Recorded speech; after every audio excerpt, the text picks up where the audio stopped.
Welcome po mga gala sa Helsinki ngayong 2024. Autumn lang po ito, fall. Ito ay noong undas dito sa Finland.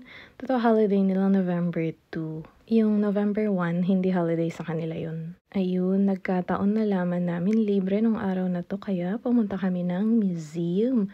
Ito po ay sa city center mismo, sa sentro ng Helsinki. Sa locker room, libre ding mag-iwan ng gamit bago pumasok sa mga display mismo, display. Ito ay sa official na website ng Athenaeum. Nandito yung opening hours at presyuhan ng ticket. Na-curious kasi ako, magkano ba kapag hindi libre, diba?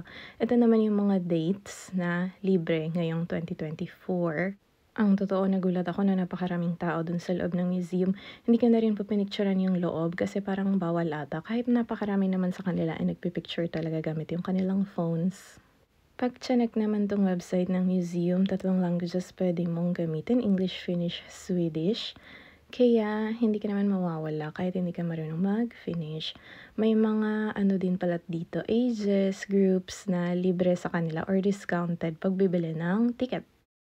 Ayan, speaking of gala, ito naman yung birthday party na pinuntahan namin. May sinamahan akong photographer.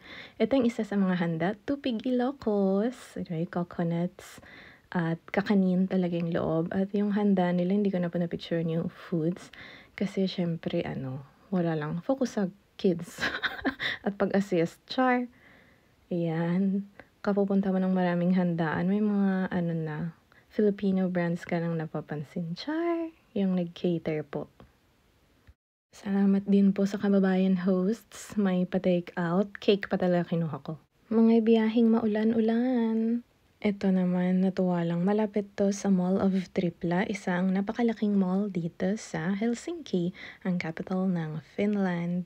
Yung unang 1 oras ata sa parking, yun yung libre. Yung succeeding hours, babayaran mo na lang pag aalis ka na ng parking lot. Meron ding bus stops doon. Sharing lang, malapit sa ating hometown. Ayan, nasa Mountain Province po ito nung undas. Shared from a friend. Yan, may pakakonting pagkain sa work. Generous yung mga bago po. Pero sabi nga nila sa umpisa lang yan. Ito naman huling pakain ng dating kumpanya. View mula sa resto and pictures ng event na. Hindi ko na isasama mukha ng mga tao.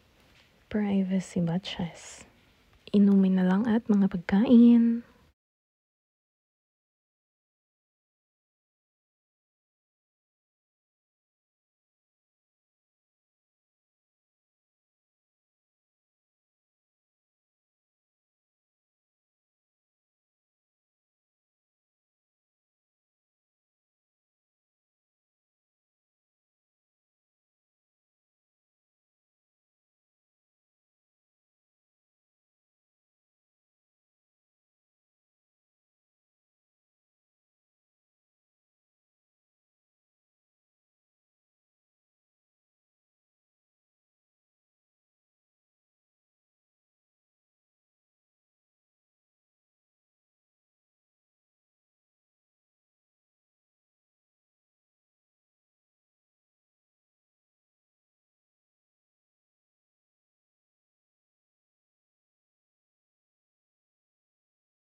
May galing bakasyon, may pabigay dito sa workplace.